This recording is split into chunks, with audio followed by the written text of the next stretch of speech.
She thought the darkness of the mine would swallow her whole. Instead, it became the place where she finally found her light.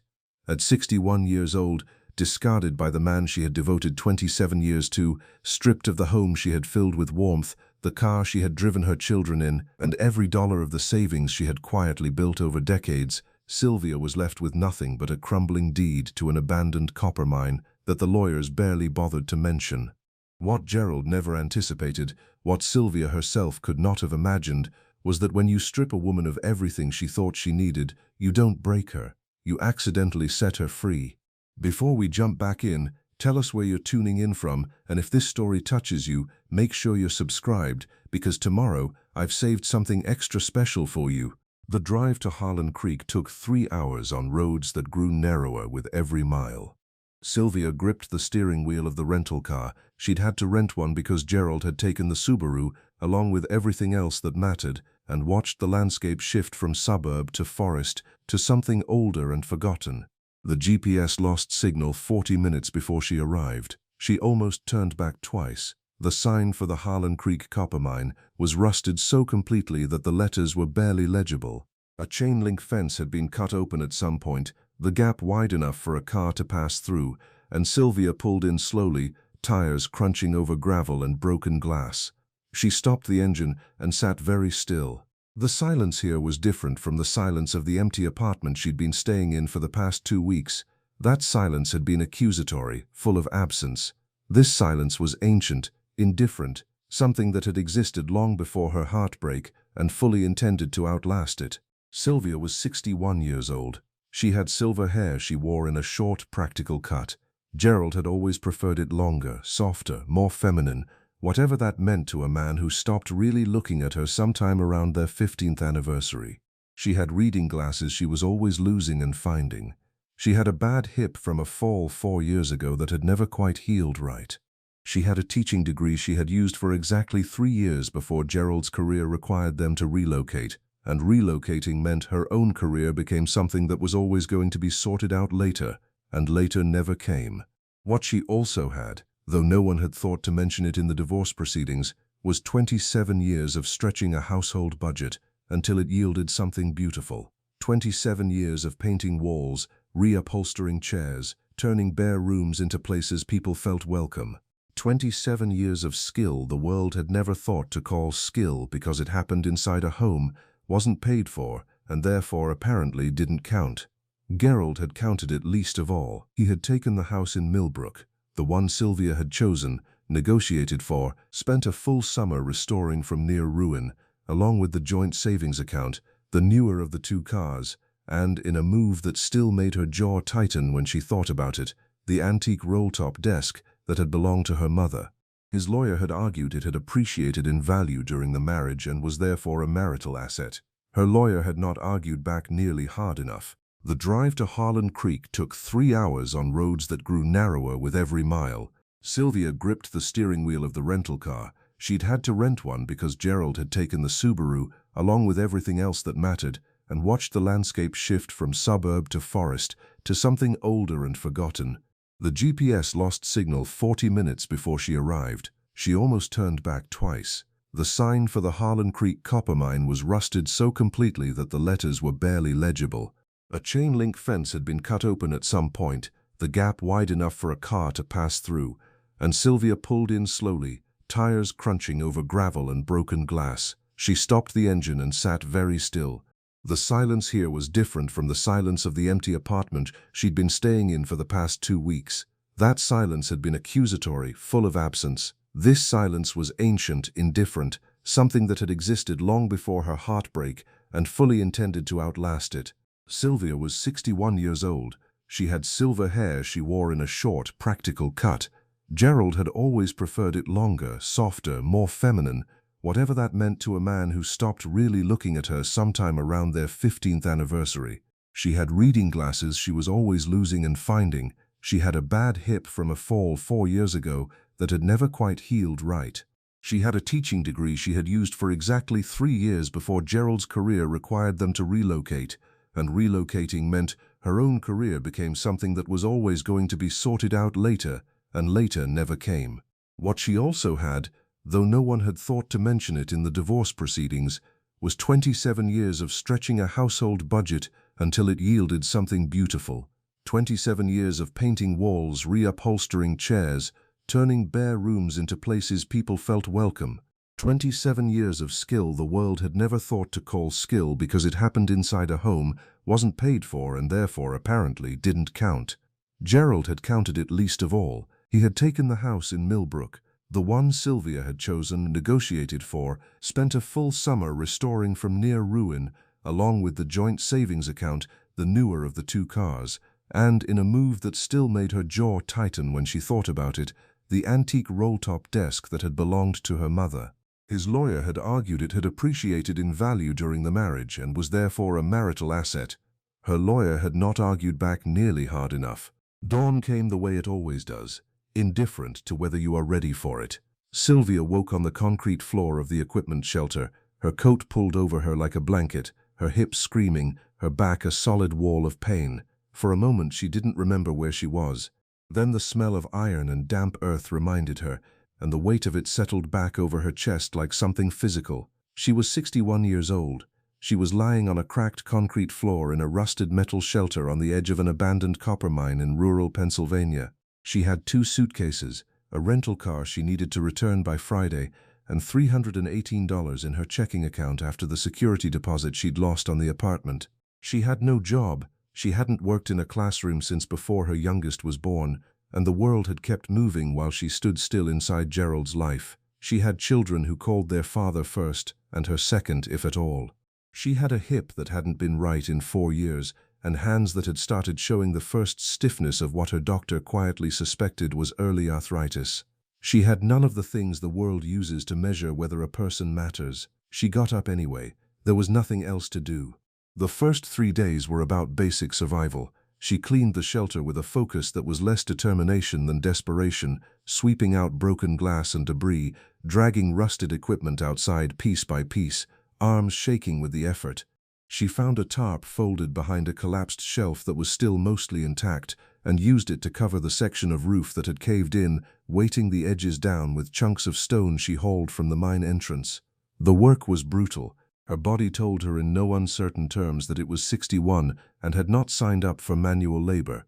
She kept going because stopping meant sitting still, and sitting still meant thinking, and thinking was something she wasn't ready to survive yet. She established a routine the way shipwreck survivors do, not out of optimism but out of necessity. Wake at first light, wash her face with bottled water from the case she'd bought before the rental car went back, eat something small, work until her body forced her to rest, eat again, sleep as soon as darkness fell, because the nights were cold and staying awake in the cold was its own particular kind of suffering. She spoke to no one. No one called.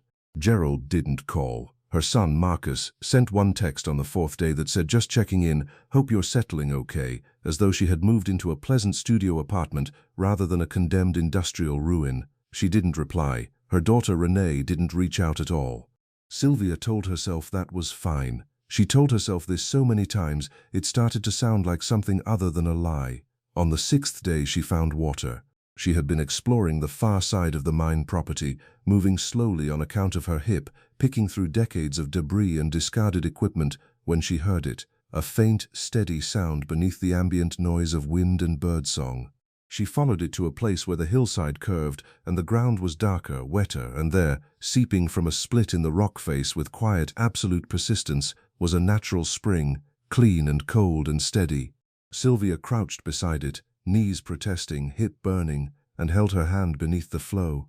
The water was shockingly cold against her palm. She watched it run between her fingers and felt something inside her shift, small but unmistakable. Not hope exactly. Something quieter than hope. Something closer to the recognition that the earth here was still giving something, even after all the taking. This land had been excavated ruthlessly for decades, stripped of its copper and its value and its purpose, and then abandoned the moment it stopped being profitable. And yet here was water, still flowing, still offering something. Sylvia sat back on her heels and looked at her hands. These hands had made every house Gerald picked feel like a home, had painted walls and stripped floors and reupholstered furniture and arranged rooms so that light fell exactly right. These hands had cooked thousands of meals, raised 2 children, held a household together with invisible, unacknowledged effort for 27 years.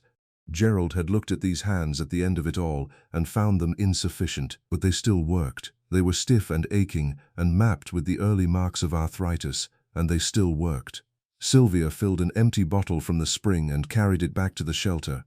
She set it on the one shelf that hadn't collapsed, sat down and looked at it for a long time. One thing at a time, one day at a time, one small discovery at a time. She was still here. That would have to be enough for today. The storm came on a Tuesday in early November, and it came without mercy. Sylvia had seen the clouds building since the previous afternoon, heavy, greenish-gray formations stacking themselves against the ridgeline like something with intention. She had spent the remaining daylight hours reinforcing the tarp over the collapsed roof section, dragging more stones to weight the edges, nailing a strip of corrugated metal she'd found partially buried in the ground across the most vulnerable seam. She worked until her hands were too cold to grip properly and the light was gone completely. She told herself it would hold. It did not hold. The rain started around midnight, and within an hour it had become something Sylvia had no accurate word for. Not a storm, a verdict.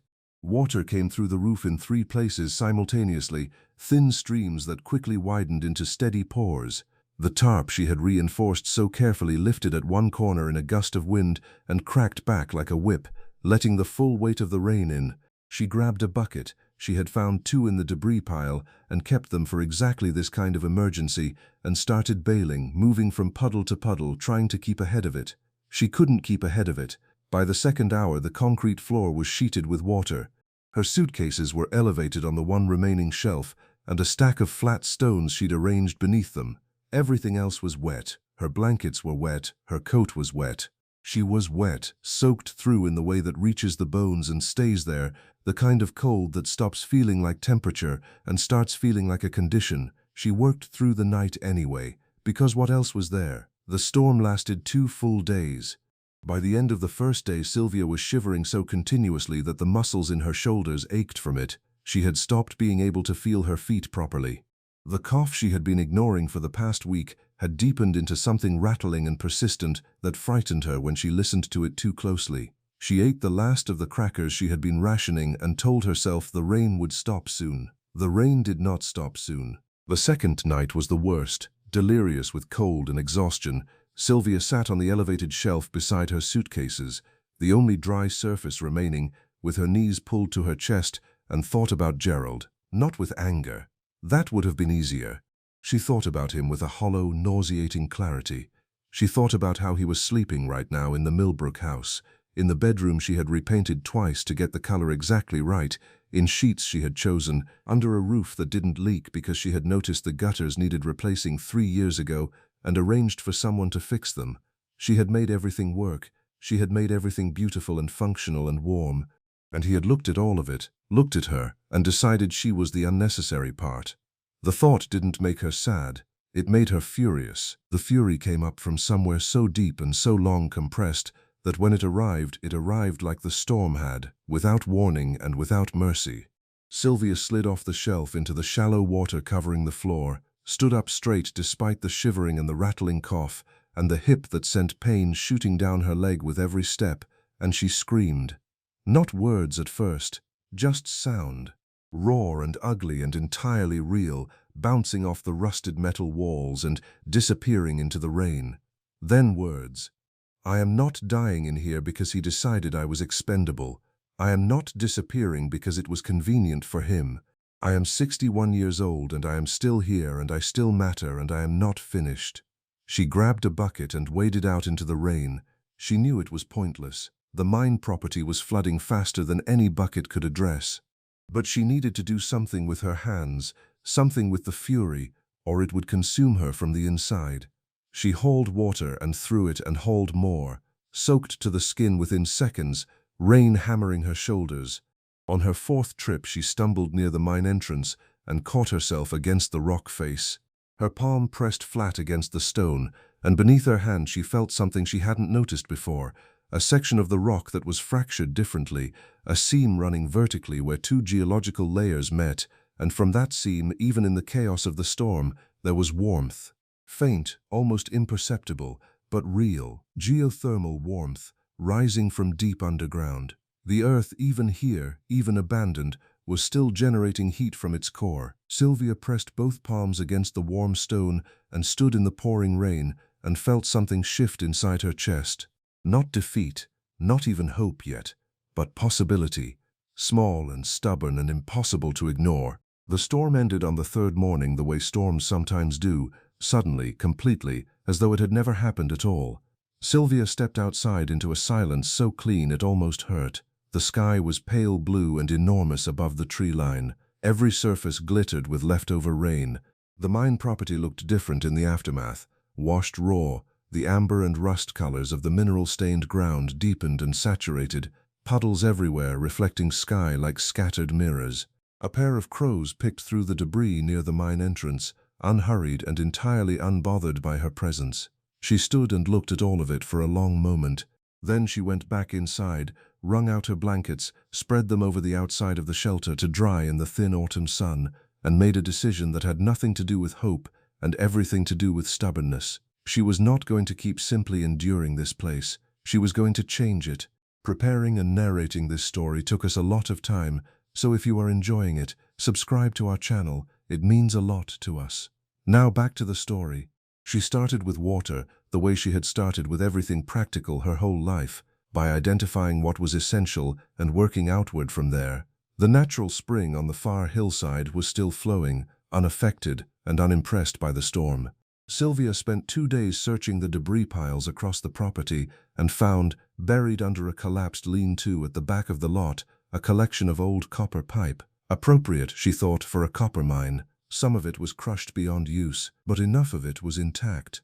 She had never laid pipe in her life. She figured it out anyway. Trial and error, which mostly meant error, then more error, then something that almost worked. Then, on the 4th attempt, with hands so sore she had to stop every 20 minutes and press them flat against her thighs until the aching subsided. Something that actually worked. A channel of copper pipe running from the spring along the hillside and down to a collection point she'd created outside the shelter using a broad flat stone she'd dragged into position. Clean, cold, running water, available without a 40-minute round trip on a bad hip. She stood and watched the water run along the pipe and collect in the stone basin and felt something she recognized distantly as pride. She hadn't felt it in a very long time. Gerald had not been a man who made space for other people's pride. The shelter came next. She attacked it the way she had always attacked a room that wasn't working, methodically, starting from the bones and moving outward. She reinforced the walls using flattened pieces of metal she salvaged from the debris field, hammering them into place with a mallet she found in a rusted toolbox that also yielded 3 screwdrivers, a hand drill, and a collection of mismatched screws and bolts she sorted into an old tin can and treated like treasure. She redid the roof completely this time, layering metal sheets and tarp in overlapping sections so that water would have nowhere to enter, weighting and securing everything until the structure above her felt genuinely solid for the first time. She sealed the gaps in the walls with a mixture of clay-heavy mud from the creek bed mixed with dried grass, pressing it in with her fingers the way she'd once watched a documentary about cob building and thought idly that it looked interesting. It was interesting. It was also exhausting and filthy and made her hands look like she'd been digging her way to the center of the earth. She didn't care. The floor she addressed last. The cracked concrete she couldn't fix, but she could cover it. She spent 3 days collecting flat stones from around the mine entrance, pieces of the sedimentary rock that layered the hillside in stripes of gray and brown and unexpected ochre, and laid them across the floor in an irregular mosaic, filling gaps with smaller pieces, creating a surface that was uneven and entirely handmade, and somehow, despite all of that, beautiful. She stepped back and looked at the floor and thought about Gerald's kitchen, the one she had tiled herself over one long summer while he was traveling for work, the one he had accepted without comment when he came home, the way he had walked across it every day for 6 years without once mentioning it. This floor had no audience.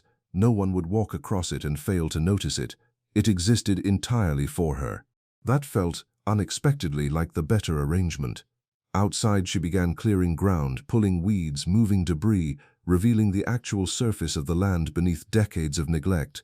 The mine property was larger than she'd initially registered, nearly 2 acres of strange, mineral-rich, oddly beautiful terrain that had simply been waiting under the mess. She was beginning to see what it could become. Not yet what, but beginning to see that something was possible. That was enough to keep her hands moving. December arrived like a punishment. The temperature dropped so severely in the first week that Sylvia's water pipe froze overnight, and she spent an entire morning with her hands wrapped around the copper tubing, trying to coax it back to life with body heat she could barely spare. The fire she had built inside the shelter, a small wood-burning setup using a punctured metal drum she had sealed and vented through a gap in the wall with more salvaged pipe, kept the interior survivable but not warm, not truly warm. She woke every morning to breath that fogged in front of her face and joints so stiff she had to lie still for 20 minutes before she could attempt to stand. She had lost weight. She could feel it in the way her clothes fit, in the new prominence of her collarbone, in the way her face looked in the small mirror she kept propped on the shelf above her stone basin. She looked older than 61. She looked like a woman who had been living in an abandoned mine through a Pennsylvania winter, which was exactly what she was. Her hip had been worsening for 2 weeks.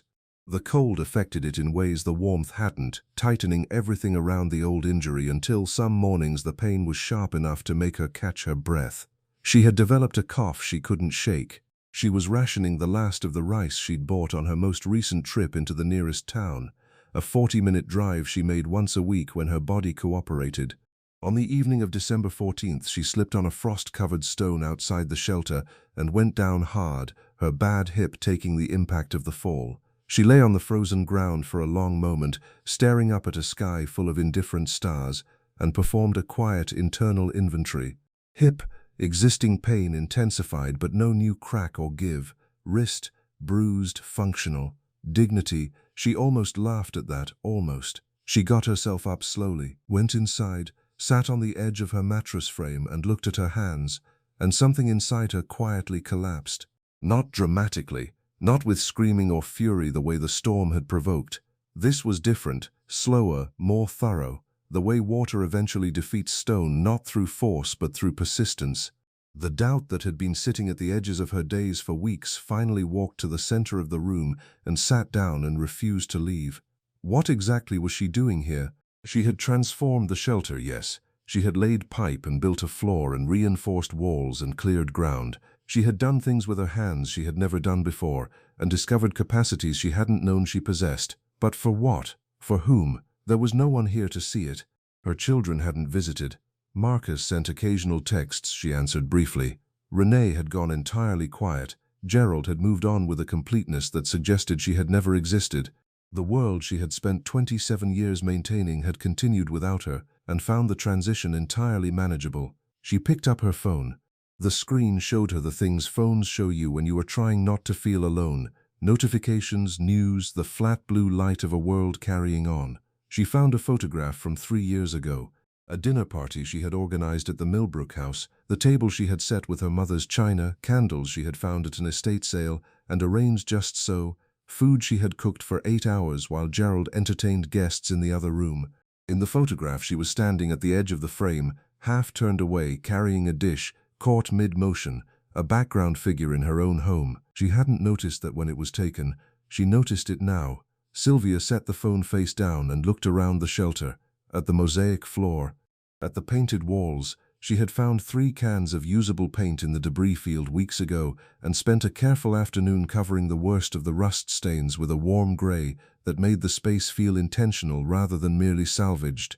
At the small shelf where she kept the objects she had found on the property that she considered beautiful, a piece of malachite, no larger than her thumb, green as something alive, that she had discovered wedged in a crack near the mine entrance. A length of copper ore still threaded through its host rock, glinting in firelight. These things were beautiful. She had made this space beautiful, and she was the only one who would ever know it. She lay down and pulled her coat over herself and stared at the ceiling and thought about stopping. About what stopping would actually mean, about whether the world would register it as anything other than background noise. Her eyes drifted to the piece of malachite on the shelf, green as something alive. She stared at it for a long time. The malachite didn't speak to her. It wasn't that kind of story. But Sylvia lay looking at it in the fading firelight and thought about what it actually was. Copper ore, transformed by centuries of chemical reaction into something vivid and green and entirely unexpected. The same copper that had been pulled from this mine for decades, the same mineral that had made this land valuable and then, when the seams ran thin, worthless, transformed by time and pressure and the quiet chemistry of the earth into something no one would call worthless. Something people sought out, collected, kept. The mine hadn't known it was making something beautiful. It had simply been what it was, doing what it did, and the beauty had emerged anyway. Sylvia sat up slowly, fed the fire, made herself eat the last of the rice cold from the pot, because if she believed she mattered, if she was going to insist on that even alone in the dark in December, then she owed it to herself to keep the body that housed that belief alive and functional. She said it out loud to the empty shelter, the way you sometimes have to say things out loud to make them real. I am not a background figure. I never was. Her voice was rough from the cough and thin from weeks of inadequate food, but it filled the small space completely. She said it again.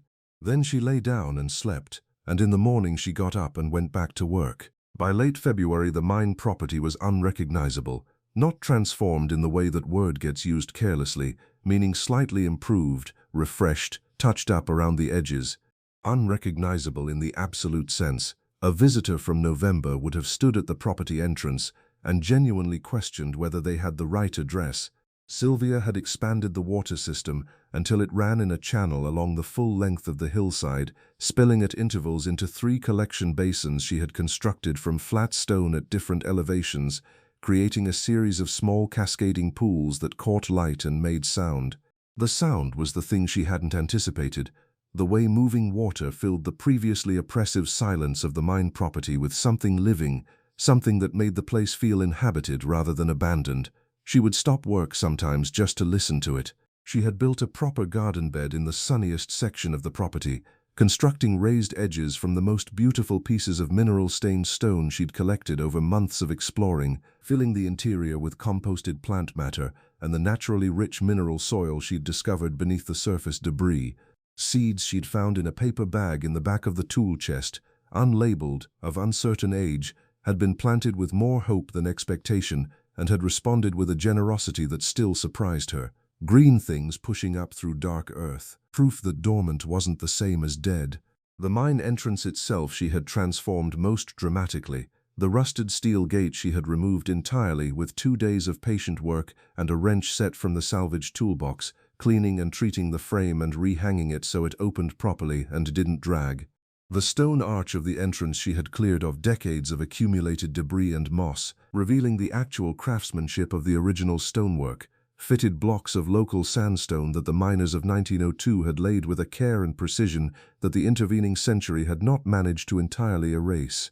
She had filled the cracks with mortar she'd made from a bag of concrete mix she'd bought on one of her town trips, and hung on either side of the entrance 2 lanterns she'd constructed from salvaged wire and glass she'd collected piece by piece from the debris field.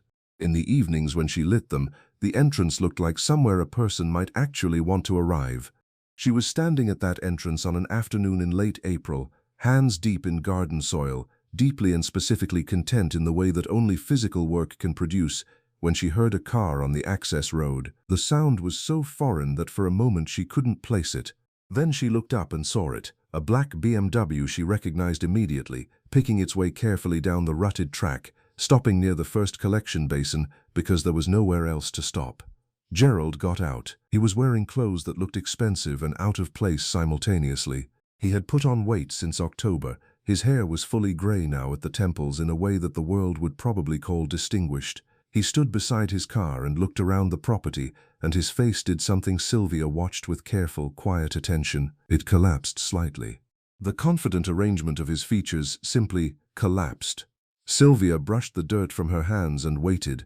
He walked toward her slowly, turning his head as he moved, taking in the water features, the garden, the restored entrance, the shelter with its warm painted walls visible through the open door.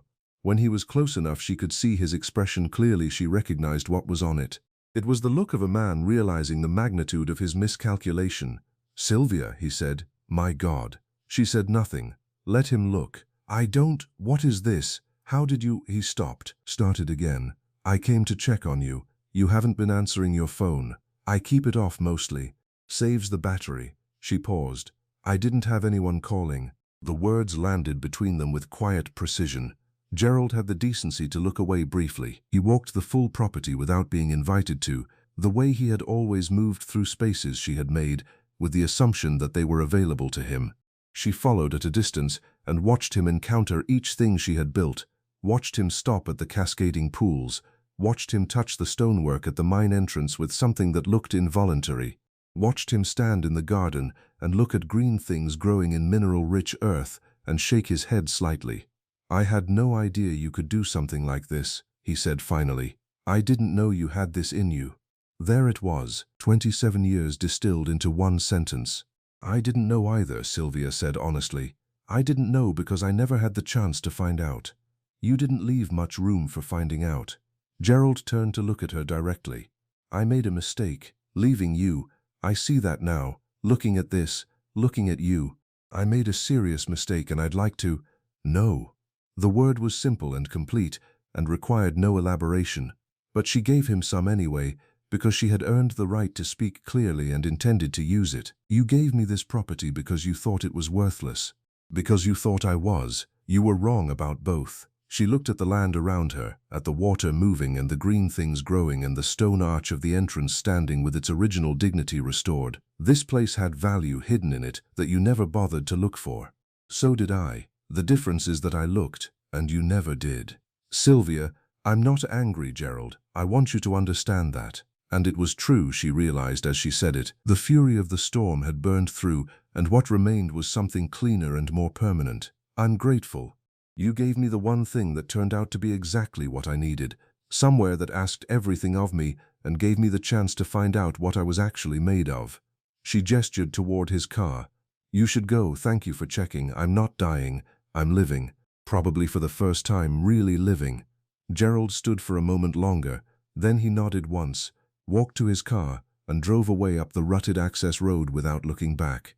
Sylvia stood and listened to the engine sound fade and then disappear into the birdsong and the water and the permanent, indifferent silence of the hillside. She was free, not because he'd left. She'd been free of him for months, because she finally, completely, believed it herself. Winifred arrived on a Wednesday in early June with no warning and no explanation beyond a single sentence delivered through the open window of her pickup truck. Someone in town told me a woman was living in the old Harlan Creek mine.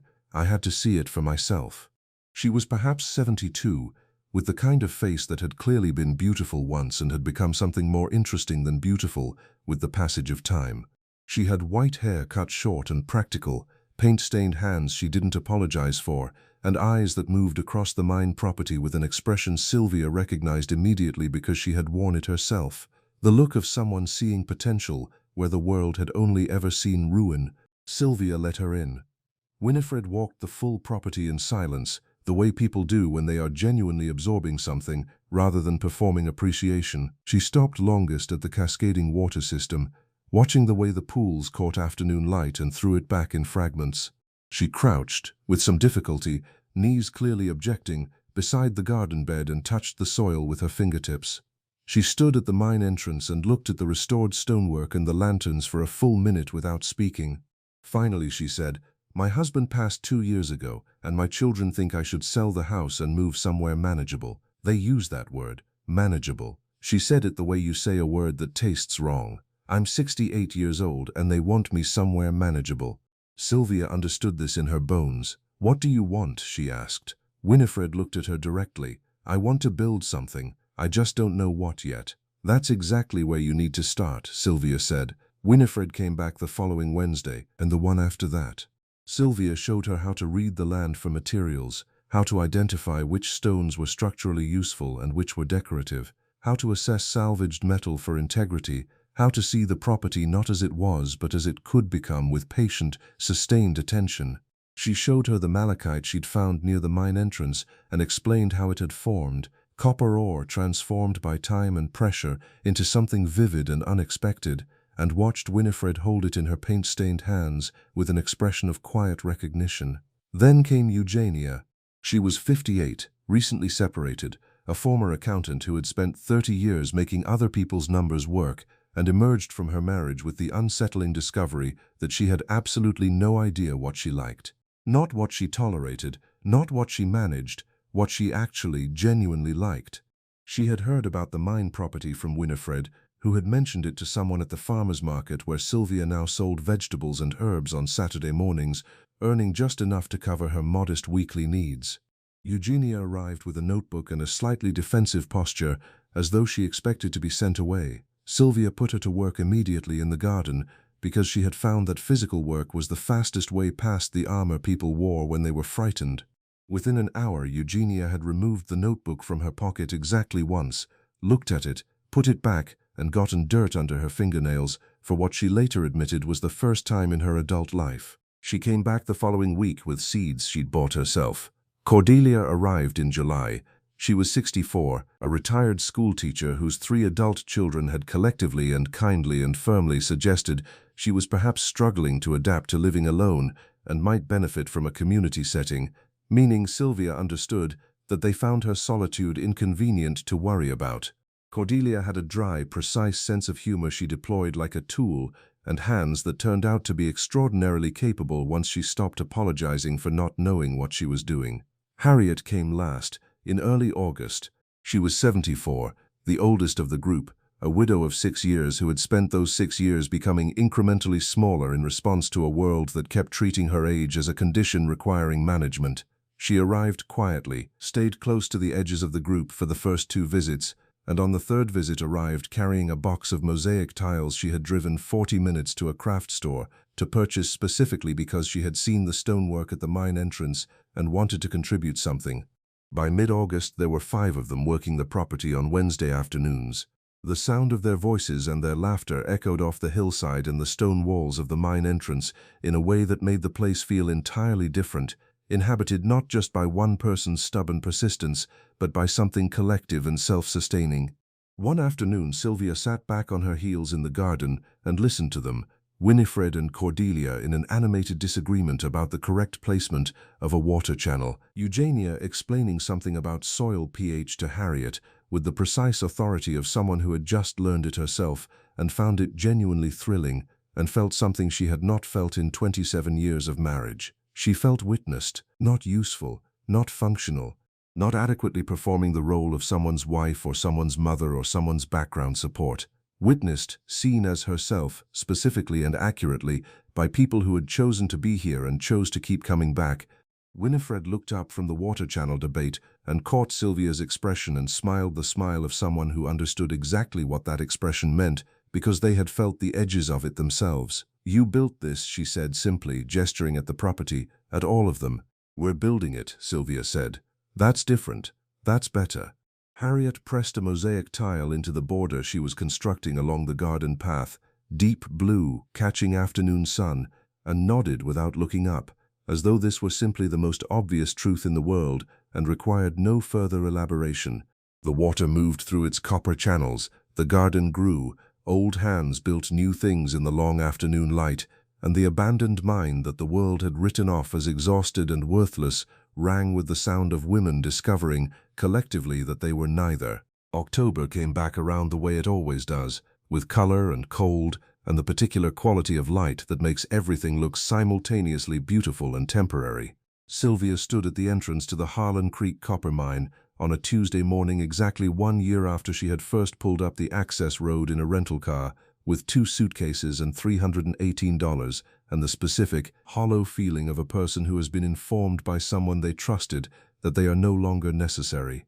She stood and looked down at what the year had made of this place and felt something she had no single word for, a compound thing, layered like the sedimentary stone of the hillside, made of grief and pride and gratitude and a quiet, unshakable certainty that she was exactly where she was supposed to be. She was 62 now. Her birthday had been in May, celebrated with garden tomatoes she had grown from seeds of uncertain provenance, and a long evening sitting by the largest collection pool watching the water go gold in the sunset. It had been the best birthday she could remember. No one had organized it for her. She had organized it for herself, which turned out to make all the difference.